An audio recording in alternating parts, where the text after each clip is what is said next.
Major funding for KPBS Evening Edition has been made possible in part by Anderson Plumbing, Heating and Air, proud to support the mission of KPBS and privileged to serve San Diego clients. Anderson Plumbing, Heating and Air, helping homeowners maintain drain, heating, and cooling systems since 1978. And by the Conrad Prebys Foundation, Darlene Marco Shiley, and by the following.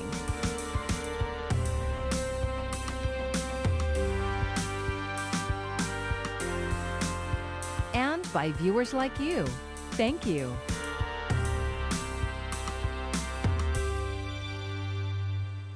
Good evening. It's Friday, November 5th. Thank you for joining us. I'm Maya Trabulsi. The countdown is on tonight. More than 20,000 Kaiser Permanente employees are gearing up to strike, and they've even set a date. KPBS health reporter Matt Hoffman looks at how the walkout would impact hospitals here. We have to do what we need to do to protect the future of healthcare. Gemma Frula is a registered nurse and union steward at Kaiser's Zion Medical Center near Allied Gardens. She's worked at Kaiser for 21 years and says employees have not been able to negotiate a new fair contract. We're not going to be able to attract or retain good, skilled nurses with a low wage range. A few weeks ago, more than 20,000 Southern California healthcare workers voted to strike, and now plans are to walk out on the 15th of November if they cannot make a deal. The scene could be similar to late 2019 when Kaiser's mental health workers went on strike. The strike is a last resort. They did come forward with 1% initially, but which was a slap in the face, given what we've been through, the pandemic. In their latest proposal, Kaiser says they're offering up to 4% pay increases over the next few years with no changes in benefits. The union says in reality, the offer falls short of that. Another point of contention is a proposal to pay new nurses less than existing ones. The union calls it a two-tier pay system and says it would be detrimental. A two-tier system is a definite divisor. We want as a union, we want to stay in solidarity. We want to be united. We want the same pay for the same work. There's also a national shortage of healthcare workers, and Frula says this current proposal would only make that worse. In a statement, Kaiser says the challenge they are trying to address with the unions is the increasingly unaffordable cost of healthcare, adding that wages and benefits account for half of all operational costs. The healthcare giant also says some employees are making well above market rate. An agreement could be made before the planned strike on the 15th. Kaiser officials say if a walkout does happen, they will have managers and contingency staff ready to continue patient care. Matt Hoffman, KPBS News. A proposed mental health day is causing a stir in the San Diego Unified School District. It would give students next Friday off, turning the Veterans Day holiday into a 4-day weekend. KPBS reporter Kitty Alvarado tells us some parents say this will cause issues for working families, and they want to know if the problem is really a staffing issue. San Diego Unified School District sent parents this email saying they were proposing a mental health day next Friday. Because the Veterans Day holiday is on Thursday, this would give families a 4-day weekend. In the letter, the district says this recovery time would help staff, parents, and students focus on mental health issues brought on by the pandemic. While some parents are happy to get an extended holiday, we need more notice. You can't spring something like this on us. Others, like Elizabeth McCann, are upset, saying this last-minute change throws a wrench into already stressful schedules. I'll say I'm very in favor of mental health days. I think few people deserve it right now more than teachers. I just think the way this was rolled out was tone deaf to what parents and families are also going through right now. Plus, some are suggesting this day off isn't about mental health at all. It is now sounding like this wasn't really a mental health day. It was really due to a staff shortage. So it was dishonest. Interim Superintendent Dr. Lamont Jackson says it has nothing to do with teacher shortages. There's been a great deal of expression of wellness. I felt like it was a good idea to consider it over a weekend, long weekend. Allowing folks to take the time, spend time with family. The district email also said officials hope parents will take time on Friday to get their children vaccinated against COVID-19. Jackson also says this is merely a proposal, and if details like childcare and meals aren't worked out, this proposed day off may be scrapped altogether. Kitty Alvarado, KPBS News. The local Catholic diocese has taken a closer look at Governor Gavin Newsom's mandate that requires school kids to be vaccinated and made a discovery. In a letter addressed to Catholic schools, the diocese says personal belief exemptions will be allowed for children attending parochial schools despite the mandate. Catholic leaders found that while the governor can expand the list of required vaccinations, personal belief exemptions can only be prohibited if the list had legislative approval. The diocese says it consulted legislative analysts in this case who said it is unlikely to be approved. The letter also states there are no religious or personal belief exemptions for the other 10 vaccines required for children in school. Pope Francis has encouraged Catholics to get vaccinated against COVID-19, saying it is morally acceptable. While children won't have time to get fully vaccinated by Thanksgiving or Hanukkah, it's still possible to protect them for Christmas and end-of-the-year gatherings. Mandy Gaither has more on the timeline parents need to know. You can take off your mask without wearing it. Across the U.S., kids ages 5 to 11 rolling up their sleeves for a COVID-19 vaccine. Now I know my body is strong enough because I have the shot now. Children won't be considered fully vaccinated until 2 weeks after their second Pfizer dose. Since each dose must be at least 21 days apart, parents eyeing protection by Christmas and Kwanzaa have a deadline of November 19th to get a first dose and December 10th for the second dose. Parents should consult with their pediatricians, consult with their family physicians, consult with their pharmacists, and they'll be able to know exactly where to get this particular vaccine for their children from 5 to 11. Beginning November 8th, the White House says the pediatric vaccine program will be fully up and running. By the end of the week, officials say parents can also check where vaccines are available in their area by logging on to vaccines.gov. Local health departments will also launch thousands of community-based clinics. So many of us have been worried about what happens as the weather gets cold, as everyone goes indoors, as those windows start getting shut in schools and ventilation gets worse. Having the kids vaccinated helps to stop that. Health experts say getting kids vaccinated is key to staving off a potential winter surge and to having a safe holiday season. For Health Minute, I'm Mandy Gaither. Good job. It could be quite the pill to swallow, and Pfizer says it could save your life. The pharmaceutical company says its experimental pill in combination with an antiviral could reduce the risk of COVID-19 hospitalization and even death by as much as 89%. The drug was tested in adults within 5 days of their first symptoms, and less than 1% of them had to be hospitalized. That's compared with 7% who got the placebo drug. We expect to have 500 million pills produced next year, which is 50 million treatment courses. Every treatment is 5 days, 2 pills a day and morning and night. 7 people who received placebos died from the virus. No one who received the treatment died. Pfizer will publish the study and submit data to the Food and Drug Administration for review. The October jobs report delivers good news about the U.S. economy and for an industry hit hard by the coronavirus pandemic. But employers and job seekers still have challenges to tackle. Karen Kafa breaks down the numbers from Washington. President Joe Biden upbeat about the nation's economic recovery after a better-than-expected October jobs report. There's a lot more to be done. We still have to tackle the costs that American families are facing. But this recovery is faster, stronger, and fairer and wider than almost anyone could have predicted. The Labor Department said Friday morning the unemployment rate dipped to a pandemic-era low of 4.6%, and U.S. employers added 531,000 jobs. We saw it in business, we saw it in construction, we saw it in retail, we saw it in hospitality, we saw it in healthcare. So that's a good sign. Today was a good, solid report. Hiring in leisure and hospitality led the way with 164,000 jobs, a positive sign for one of the hardest hit sectors of the pandemic. And amid concerns about holiday strains on the U.S. supply chain, manufacturing and transportation and warehousing also made strong gains.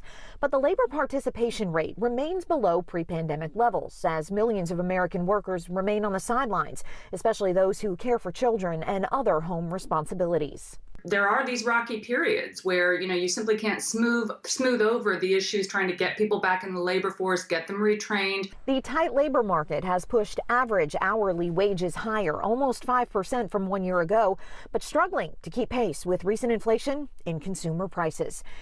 In Washington, Karen Kefa, KPBS News. After 19 months of a non-essential travel ban, the U.S.-Mexico border will finally reopen on Monday. But as KPBS reporter Alexandra Rangel found, the reopening will come with long waits and bureaucratic hassles. Celia Diaz knows exactly what she wants to do as soon as the border reopens to non-essential travel. Ir a visitar a mi hijo. Visit her son and go shopping, she says.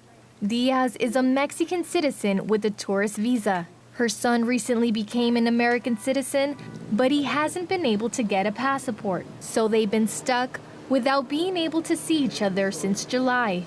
Diaz says being separated from him has been difficult. Pues sí, ha sido un poquito difícil. But her wait will be over starting Monday.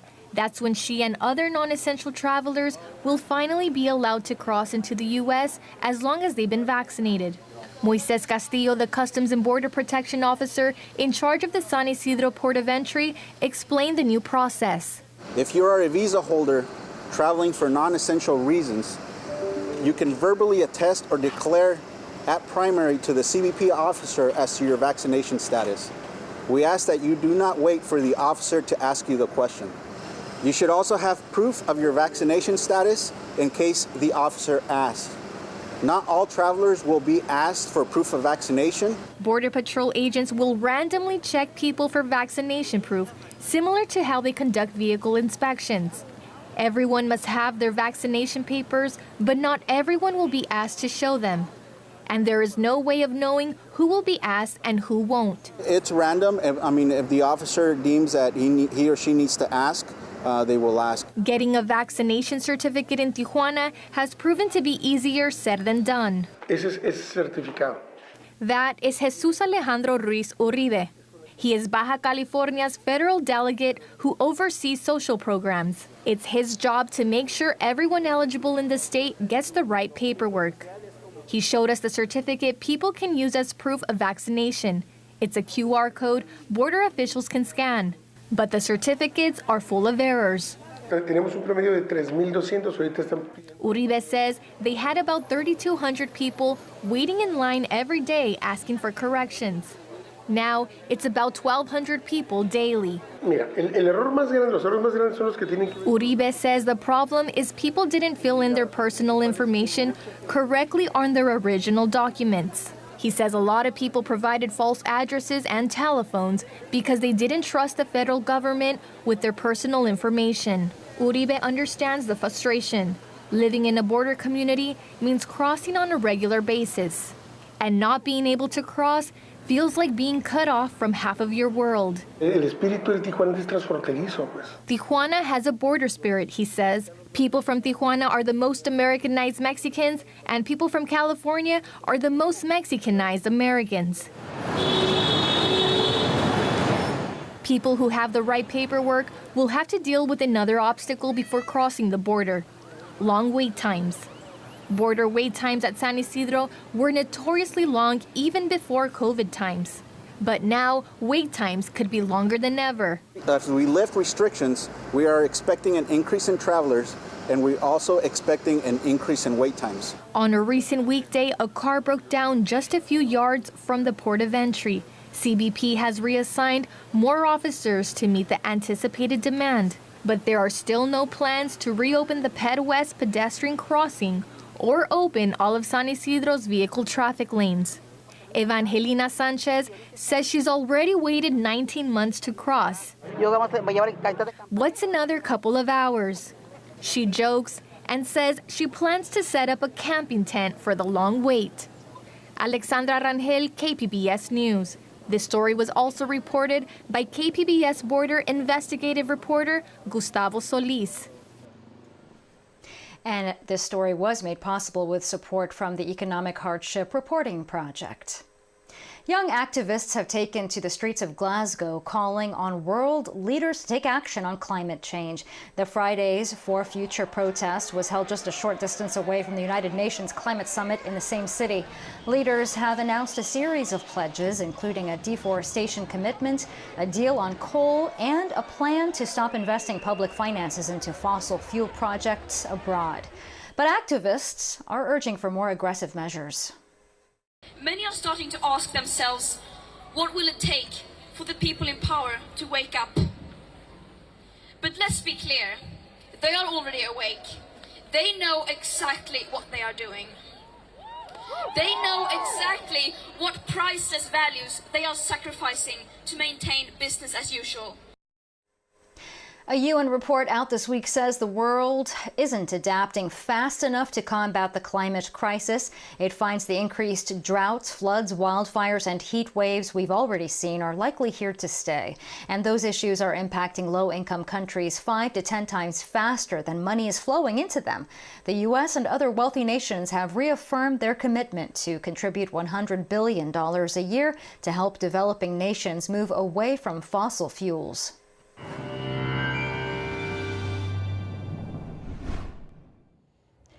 The onshore flow continues for us, which means our weather's staying fairly quiet. We also see all the rain activity stay to the north. So we're not talking about any wet weather. That's all in the northern part of our state.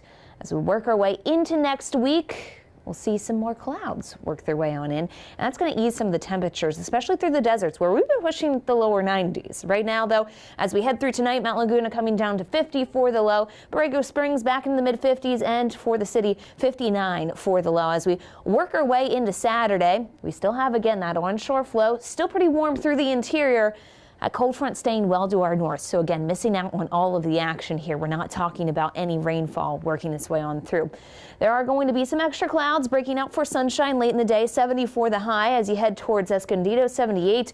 Borrego Springs coming in the upper 80s, close to 90 yet again. Getting into Sunday, this front makes a little bit more of an entrance. But for us, you can see it makes no change to our weather pattern here. So we're not talking about any big changes heading into the weekend. Coastal locations, fog to sunshine as we head throughout the days here. That's going to be what holds true through the weekend. And we stay close to 70 degrees even into the middle of next week. So no, again, big changes for us coming for the coast. Now, once we get a little bit farther inland, we'll start to see some more changes because we'll have that influence of some extra clouds coming in Monday and Tuesday.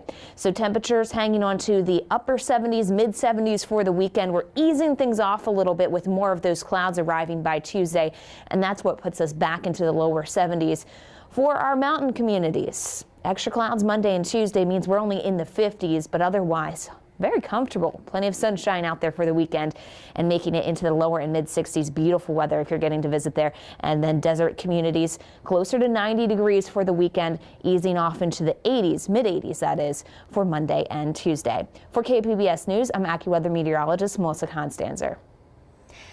This weekend, we'll get an extra hour of our day back as daylight saving time ends. Clocks will get set back 1 hour at 2 in the morning on Sunday. 3 years ago, California voters approved giving the state legislature the power to get rid of seasonal time changes. Some state lawmakers, including local assembly member Lorena Gonzalez, tried to get a measure passed, but it stalled. Any switch to permanent daylight saving time must be approved by the federal government as well. The Breeders' Cup kicks off today at the Del Mar racetrack. KPBS reporter Melissa May gives us a look at how this global event has some local flair. People and horses gather from all over the world to experience the 38th Breeders' Cup. We love horse racing. This is the Super Bowl of horse racing. The Super Bowl of horse racing, the Breeders' Cup, is at Del Mar this year for only the second time, and can't believe it's in our backyard again. Local Bill Strauss is the owner of Hot Rod Charlie, the winner of the Pennsylvania and Louisiana Derbies, and is competing in the $6 million Longines Breeder Cup Classic, the biggest race of the Cup. But having it here, my own normal routine, all my friends coming in from all over the country to share the moment, and to get to experience both my lifestyle here as well as Hot Rod Charlie. So it could not be any better. It's more than a dream come true. Strauss knows there are controversies about the sport, but assures the public that horses are treated like royalty. Horses get treated better than I do. I wish my wife would treat me as well as our horses get treated. They get bathed, they get taken care of, they're pampered, they have full-time help with them. While attendees watch the best horses competing on the track, they can enjoy delicious food throughout the venue. We have cheeses from Oregon, from Spain, and from France. Barry Schneider is the executive chef for ASM Global and Premier Food Services and has been preparing for this event since last March. We try to use a lot of our local vendors and try to get the freshest ingredients possible. And I try to shop within 20 miles of the racetrack as much as I can. Besides using local cuisine, Chef Schneider describes how this international event helps the local economy. I think it's very important for the community. It's very important for the local vendors. It's very important for the over 1,000 people we're employing today as a company. It's great for the economy, and it's just an amazing event. It's really good for the locals in Del Mar, great for the hotel and tourism industry as a whole. About 30,000 attendees are expected at the Breeders' Cup on both Friday and Saturday. Melissa May, KPBS News. It's a historic event, and tonight a group of students in Mira Mesa will be there front and center. We're talking about the annual Rose Parade, which will return to the streets of Pasadena. KPBS education reporter MG Perez with more on this special invitation. It's official. The Mira Mesa High School and the Sapphire Band, the invitation to be in the 2022 Rose Parade. Roses are red, and so is the jacket of Dr. Robert Miller, president of the Tournament of Roses Parade. He came to deliver the news in person and give the 225 members of Mira Mesa High School's marching band and color guard a pep talk. This coming January 1st, the Sapphire Sound will appear in the 133rd Rose Parade in Pasadena. They will be seen by an estimated television and online audience of more than 75 million people worldwide. It's an honor that only goes to 16 marching bands every year, and this is one of them.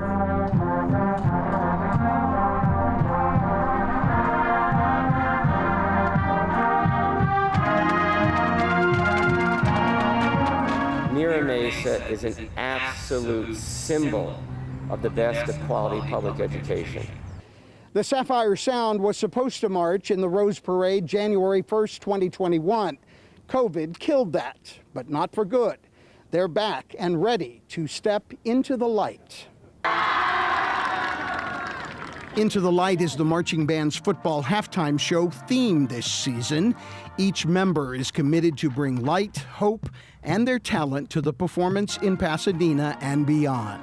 As a musician, we work hard day and night, training our bodies, training our lungs, training our fingers to withstand 5 miles of marching. In person, you can look across the room and see your friend and react when the music's good. It's so much easier to bend and balance with each other.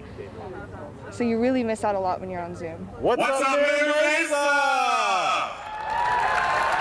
The band has plenty of supporters, including the interim San Diego school superintendent, who admitted he has a special place in his heart for this school. Our focus in our district is about diversity, inclusion, and equity. And this school and this community is about all of them. That's music to the ears and hope for the hearts of millions who will be listening and watching New Year's Day. MG Perez, KPBS News. All this news about shipping delays in recent weeks might have you considering doing your holiday shopping early this year. SDSU's Miro Kopik explains why that might be a good idea in the Friday Business Report. Two things are going to happen this holiday season. No discounts. The average discounts tend to be between 25 and 40%. This year, you're going to see discounts under 25% pretty much across the board. The aggressive one will be 30%. So there won't be a lot of stuff that's being seen as like, oh my God, this is an awesome deal. So that's number one. Number two, with the supply chain disruptions, there may not be a lot of supply or the depth of supply of stuff. So don't wait till late to buy. If you have a list and you're going to go shopping and you see something you want to buy it now. Don't think it's going to be discounted more later, it'll probably be gone, and you're going to have to wait till 2022 to buy it at a higher price. So you're going to see a lot more foot traffic in the stores in these next weeks than ordinarily happened in previous holiday shopping windows. And here's another look at today's top stories. More than 20,000 Kaiser Permanente nurses could soon go on strike, impacting hospitals across Southern California. The union says they haven't been able to reach a deal, and now a strike date has been set for November 15th. In their latest proposal, Kaiser says it is offering up to 4% pay increases over the next few years with no changes to benefits. But the union says in reality, it falls far short of that. Kaiser officials say if a walkout does happen, they will have managers and contingency staff ready to continue patient care. And some San Diego Unified parents are upset about a proposal for a mental health day next Friday. It would turn the Veterans Day holiday into a previously unplanned 4-day weekend. And that's all for KPBS News. I'm Maya Trabulsi. Have a great weekend. Major funding for KPBS Evening Edition has been made possible in part by Anderson Plumbing, Heating and Air, proud to support the mission of KPBS and privileged to serve San Diego clients. Anderson Plumbing, Heating and Air, helping homeowners maintain drain, heating, and cooling systems since 1978. And by the Conrad Prebys Foundation, Darlene Marcos Shiley. And by the following: